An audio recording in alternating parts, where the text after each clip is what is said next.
सफाई के सुकुमाचन में सूरज आप देखेंगे कैसे सपोर्ट। और आज के वीडियो में हम बात करेंगे एडसेंस के दो बड़े अपडेट के बारे में। सो ये दोनों अपडेट अगर हम बात करें एक ऐप डेवलपर के लिए या फिर अगर हम बात करें एक यूट्यूबर के लिए, दोनों के लिए बहुत इंपॉर्टेंट है, बहुत ज़्यादा मायने रखते हैं।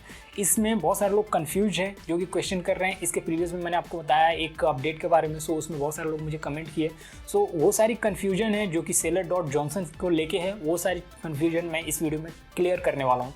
सो मैं आपको ये भी बताने वाला हूँ जो पहला अपडेट है उसके बारे में मैं आपको बता दूँ यहाँ पे कि जो पहला अपडेट जो कि एडसेंस की तरफ से जारी किया गया था वो जो है कि एक यूट्यूबर के लिए और एक जो है कि एडमॉब के लिए। उसमें जो लोग भी एडमॉब पे काम करते हैं, एप्लीकेशन के थ्रू जो है कि अर्निंग करते हैं, वो अपनी अर्निंग जो कि अब जो कि एडसेंस में व्यू नहीं कर पाएंगे। मतलब जो भी एनालिस्टिक देखते थे वो एडसेंस ने रिमूव कर दिया वहाँ से, मतलब वो अब सिर्फ और सिर्फ एडमॉब में ही चेक कर पाएंगे। वैसे ही सिमिलरली अगर हम बात करें एक यूट्यूबर के लिए भी यही गाइडेंस जारी की गई है।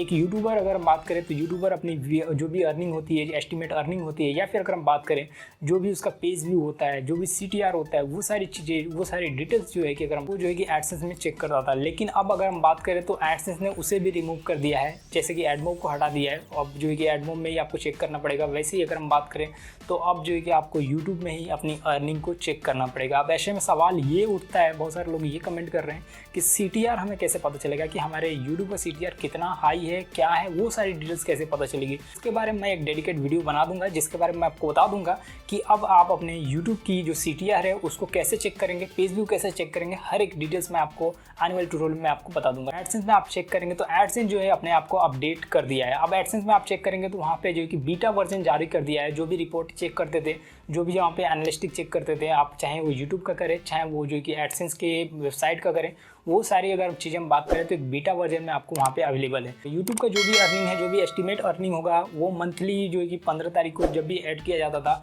वो आपको एंड में जो अमाउंट होता था टोटल उसमें जो है कि ऐड कर दिया जाएगा।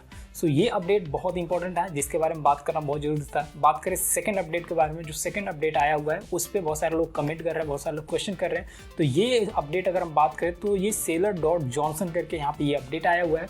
और यहाँ पे अगर हम बात करें ये इस अपडेट की तो ये इसका मकसद यही है कि सेलर को आइडेंटिफाई करना चाहता है कि कौन सा सेलर जो है कि किस तरह का कंटेंट जो है कि प्रोवाइड कर रहा है। इसका मकसद यही है कि जो लोग भी एडवर्टाइजिंग करा रहे हैं उनके पैसे जो है कि वेस्ट ना हो, और जो भी पब्लिशर हैं, अगर हम बात करें जैसे कि मैं हुआ या आप हुए, जो लोग भी वहाँ पे अपनी वेबसाइट मोनेटाइज करके रखें, उनके कंटेंट को आइडेंटिफाई करना है कि वो किस तरीके कंटेंट वो वहाँ पे प्रोवाइड कर रहे हैं, जिसको मैच करते हुए वहाँ पे जो है कि एड्स शो किया जाए, ताकि जो है कि जो एडवर्टाइजिंग करा रहे हैं उनको लॉस ना हो और जो है कि आपको भी वहाँ पे जो है कि लॉस ना हो। इस सब को देखते हुए ये सारी चीज़ें की जा रही है। seller.johnson को आइडेंटिफाई कराने के लिए ये सारी नया एक तरीका जो है कि लाया गया है।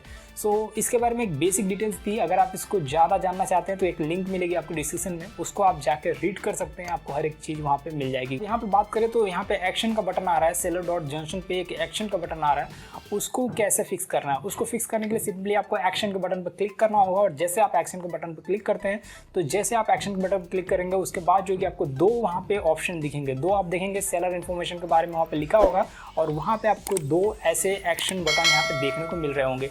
अब इन दोनों में से आपको जो है कि नीचे आप देखेंगे तो ट्रांसपेरेंट का आपको एक ऑप्शन मिलेगा। इसके ऊपर सिंपली क्या करना है, आपको इसको सेलेक्ट कर लेना है, क्योंकि इन दोनों में से अगर हम बात करें तो हमारा ज़्यादातर यूज़र का इंडिविजुअल होता है, और जो भी टैक्स पेयर होते हैं उनका जो है कि टॉप पे जो ऊपर दे रखा है उसको ही सिलेक्ट करके बाय डिफ़ॉल्ट रखना है। लेकिन अगर हम बात करें तो ज़्यादातर यूज़र का, एक यूट्यूबर का, एक अगर हम बात करें ब्लॉगर का, उसका इंडिविजुअल अकाउंट होता है। तो सिंपली आपको ट्रांसपेरेंट पे क्लिक कर देना है। क्लिक कर देते हैं, वो जो है कि सेव हो जाता है, सेव हो जाएगा ऑटोमेटिकली। और जैसे ऑटोमेटिकली सेव हो जाएगा ये आपके चेंजेस जो है कि कंप्लीट हो जाएंगे।